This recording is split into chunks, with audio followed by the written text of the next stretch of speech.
September 27th. Um, Unfortunately, we couldn't record a lot of the most exciting things that happened to us over the last few days. When the weather was really bad, we were too busy to take the camera outside. We tried to get some shots of the big waves and show you how strong the wind was. At one point 40 knots, and seas of I would have estimated 20 feet. The Canadian Weather Bureau said 19, but nevertheless, we did get a break and started up the motor in probably 15 to 18 foot seas.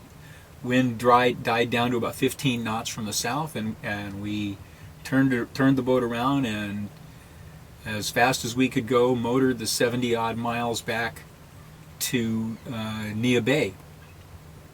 We arrived near the entrance to the Strait of Juan de Fuca under power in dense fog with about half a mile of visibility or less. Never did see the red buoy. Knew we were close to it right about the time the engine started to die out.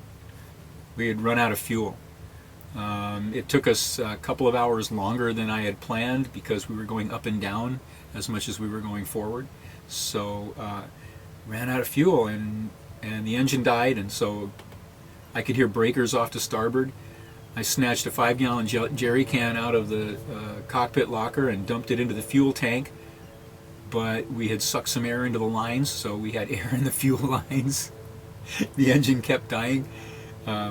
Fortunately, our diesel mechanic in Hawaii, Smitty, had installed a charging bulb in the fuel line, and there's a access hatch, a deck plate in the cockpit sole, so you can reach through and grab it.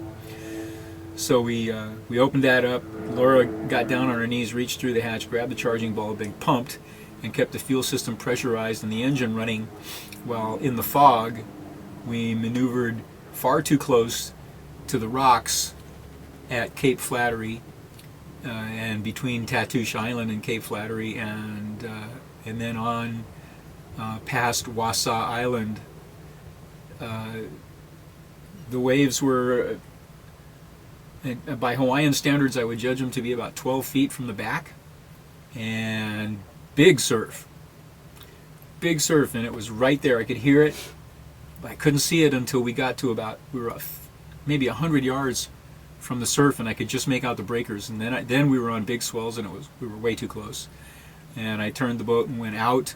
I was following a GPS track, but the charts didn't show me those little small rocks on the GPS display.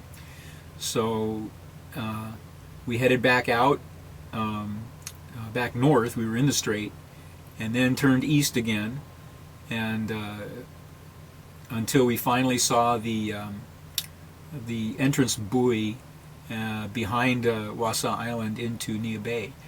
Turned in behind the island, got into calm water, still foggy, quarter of a mile or less visibility, and then started calming down. We had finally reached the point we'd gotten most of the air out of the lines, and the engine would stay running without having to pump. So Laura went forward and took the jib down. We still had our storm jib up because it's bright orange, and acted as a steadying sail for one thing, and also helped with our visibility.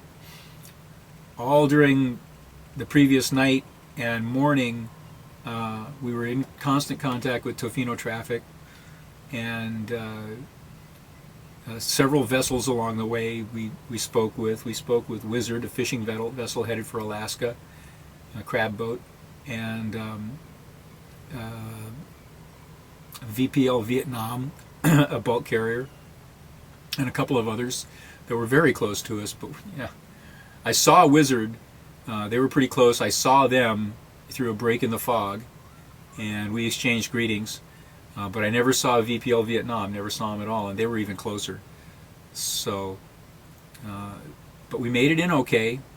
Managed to negotiate the harbor entrance, stay off the rocks, stay out of the shoals.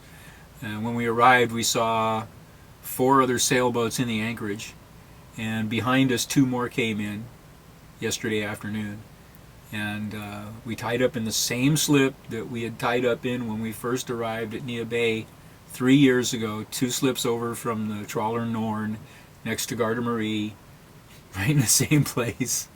And here we are now, cleaning the boat up. We dried it up. I had to repair a couple of things. I've been working this morning on an electrical repair, and reading Tom Clancy. So there we are. Everybody that's in here now, there's one new power boat that's being delivered south, and 5 or 6 sailboats. They're just waiting for the weather to clear. It doesn't look like it's going to clear for 2 or 3 more days. The winds, the warnings are still out. There's still gale warnings and storm warnings. The front that we were caught in has moved farther north and is built up, and now the Canadian Weather Service is calling for 50 to 55 knot winds up north. Down here today, small craft advisories are in effect. It's 12-foot seas and 25 knot winds right outside the strait here. It's rainy, it's foggy in here in the bay. And more of the same tomorrow, and there's supposed to be a 4-day window beginning Wednesday when a lot of the other boats we've talked to are intending to head out and go south. We haven't decided yet, but that's beginning to look like that's what we're going to do. Although we've discussed other options. So we shall see. We got a couple of days. We need to do laundry, do some more drying out and cleaning up, and check our provisions and what have you, just to get ship shape and ready to go back out to sea again. We lost our radar reflector, so we're hoping we can pick up another radar reflector before we head back out again. We may have to modify our plan of going out and staying offshore all the way to San Diego. I don't know, but we'll see. It looks like we're going to be traveling in company with a couple of other boats, at least for a while. They're all bigger than us and therefore all faster than us, so we'll probably get left behind pretty quickly.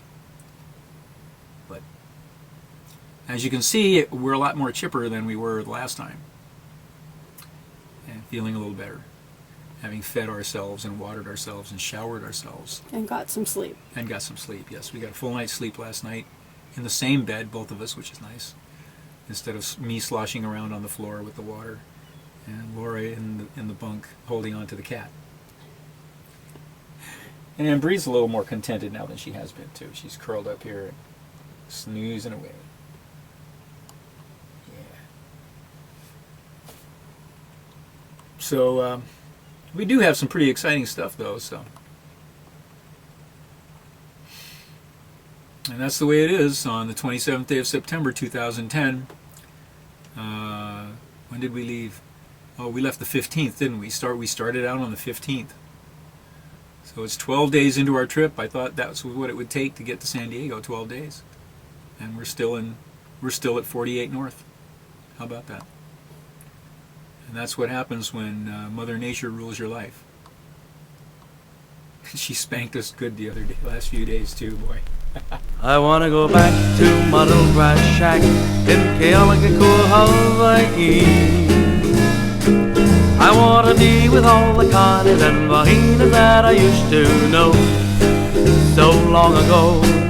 I can hear the old guitars a-playing on the beach at Ho Now Now.